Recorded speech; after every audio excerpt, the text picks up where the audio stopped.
Samurai Jack Season 5, Episode 2. Wow.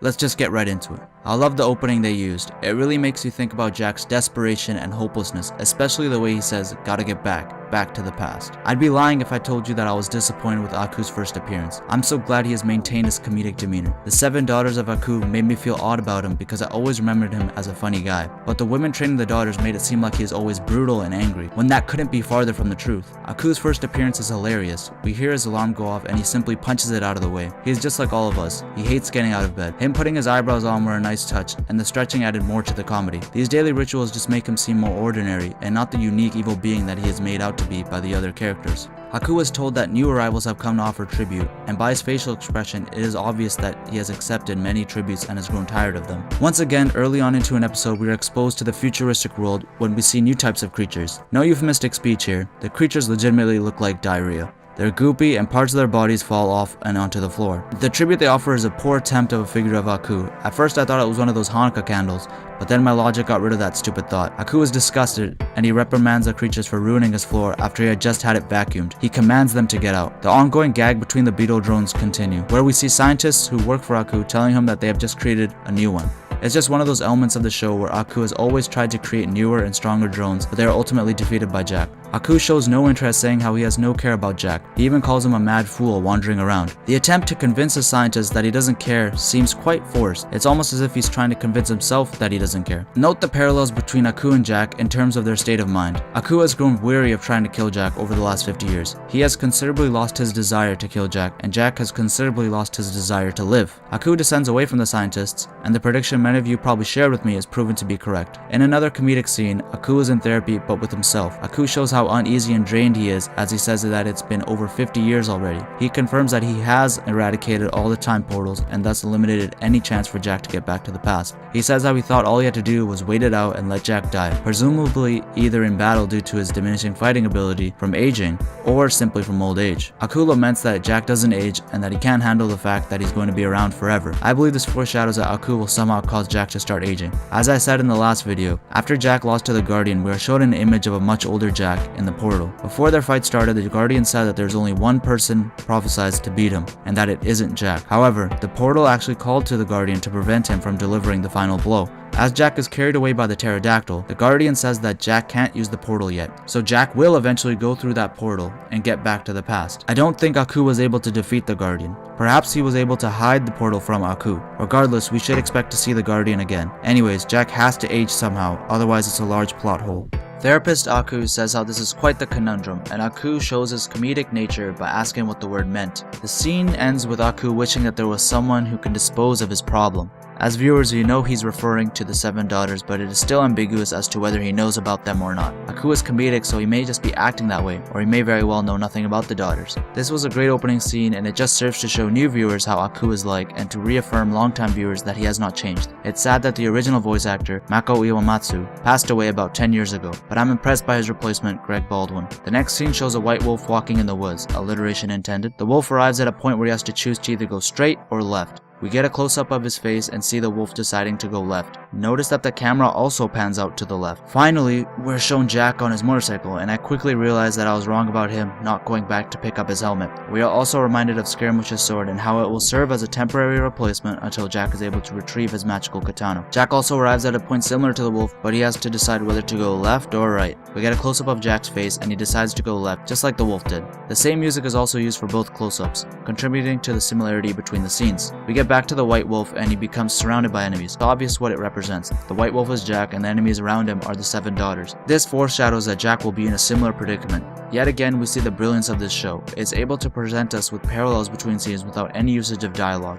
The perfect usage of music connects these two scenes in a way that makes it easy for even the most oblivious viewer to see the connection being made. But you only see the connection if you're paying attention. Something catches Jack's attention and he immediately stops his motorcycle. Now he is viewing his surroundings. Jack knows a fight is coming. He closes his eyes and puts his head down. There can be a few opinions about this. My first thought was that he was dreading the thought of another fight. Although he was able to beat Scaramouche, the loss of his sword and the defeat he had suffered at the hands of the mysterious warrior that he sees in his hallucinations continued to keep his resolve at a weakened state. Another view can be that he is simply getting himself ready by either taking a few calm breaths or even praying. Regardless, Jack is ready for a fight. The enemy is revealed to be the new beetle drone Aku's scientists were bragging about earlier in the episode. Jack is easily able to defeat it thanks to the halberd end of his weapon. Again, I love the attention to detail where we see the halberd going into the beetle, spinning and destroying it from the inside, followed by the beetle exploding. Jack's newfound dexterity in fighting has made it less dangerous for him. He doesn't have to get close up to his enemies with the sword. These new techniques is what he will need to defeat the Seven Daughters and ultimately the Guardian and Aku. Jack rides up but quickly rides into a trap where he is launched off of his motorcycle. He tries to scan the area and defend himself, but he is overwhelmed by the Seven Daughters. He drops Scaramouche's sword and it is taken by one of the daughters. The large protective armor he had is destroyed. He narrowly escapes decapitation, but part of his beard is cut off and his pistol gets destroyed. With only his machine gun left, Jack goes ballistic and fires in all directions. He lets out a primal scream and then we see the primal growl of the white wolf as it too is in a battle against insurmountable odds. We get an amazing transition from the beast's tail to the daughter's weapon. It is a small detail, but the way it was presented felt seamless and it made it evident that these two fights were happening simultaneously. Look at the fear on Jack's face. He knows that his weapon is going to be taken away and that he's closing in on yet another defeat. An image like this creates a lot of empathy out of the viewer. Jack's machine gun is taken away and smashed to pieces. Jack picks up a ring of explosive and presses the button to detonate it and throws it behind him in an attempt to get away from the Seven Daughters. Note that Jack is almost naked now. He has no weapons and minimal armor. Jack has safely retreated and is hiding from the Seven Daughters. Again, at the worst time, he is faced with hallucinations, except this time it is his true self, the white kimono wearing Samurai Jack. Kimono Jack tells him that it's time to end it, hinting that Jack should commit suicide. Kimono Jack tells him that he can't find a way to survive because he doesn't have the magical sword and that there's no hope. He says that he can't defeat the Seven Daughters because he hasn't faced something this powerful, and that he can't keep living like this. But Jack says that they are just nuts and bolts, and they can be defeated. Kimono Jack reiterates that there's no hope because there's no way home. There's no honor left except for one thing, suicide, but Jack cuts him off before he says it. Kimono Jack personifies Jack's negative feelings, the feelings he has towards fighting in order to survive, because although he has survived, he cannot accomplish his ultimate goal, to get back to the past. He has contemplated suicide because he knows there is no hope since all the time portals have been destroyed and he lost his sword. Without his sword, there is no way he can defeat Aku. Kimono Jack tries to convince Jack that their ancestors are waiting for them. Jack looks out and sees the mysterious warrior, and for the first time is not fearful at the sight of him. At first, the appearance of the mysterious warrior felt out of place as Jack was able to stay composed during the whole hallucination, but it fits in with the pattern of the warrior appearing at the end of every one of his hallucinating episodes. Jack runs out in a dramatic scene. He looks back and sees what he fears most, the Seven Daughters running after him. Jack is able to climb the stairs and get into the temple. The Seven Daughters follow him inside and thus begins a searching game. They're unable to find Jack and so they all hide in the shadows, and now it becomes a waiting game. The whole searching game was so suspenseful. Jack is found by one of the daughters and has to fight her in the darkness. Then, another one shows up and Jack has to retreat. The chase scene is amazing. I can't say it enough how amazing the show is in creating and developing suspense, drama, and plot with minimal use of dialogue. It's absolute perfection. Jack gets away and the Seven Daughters arrive at an area with a large number of tombs, with a king skeleton on the throne. Jack is hiding in one of the tombs and there's a firefly inside with him. The dimming of the firefly connects with the Seven Daughters closing in on Jack. The suspense during the scene was incredible. The music and Jack's face as he looks at the firefly dimming played huge roles in creating the suspense. I was on the edge of my seat as I watched it. Jack is launched out just as the Seven Daughters attacked the tomb he was in. The little that was left of Jack's armor is destroyed, and once again he is completely overwhelmed by the collective power of the Seven Daughters. It's so odd to watch as someone who watched Samurai Jack from the beginning. In other episodes, Jack was able to just destroy his enemies, but seeing him overwhelmed along with his fearful facial expressions in battle makes him seem much more human. Later, his apparel is diminished to essentially just a loincloth. Jack continues to evade the Seven Daughters and grabs the great axe that lies at the feet of the decomposed king on the throne. However, it is also quickly destroyed. Left with just a spear end, Jack retreats out of the room of tombs.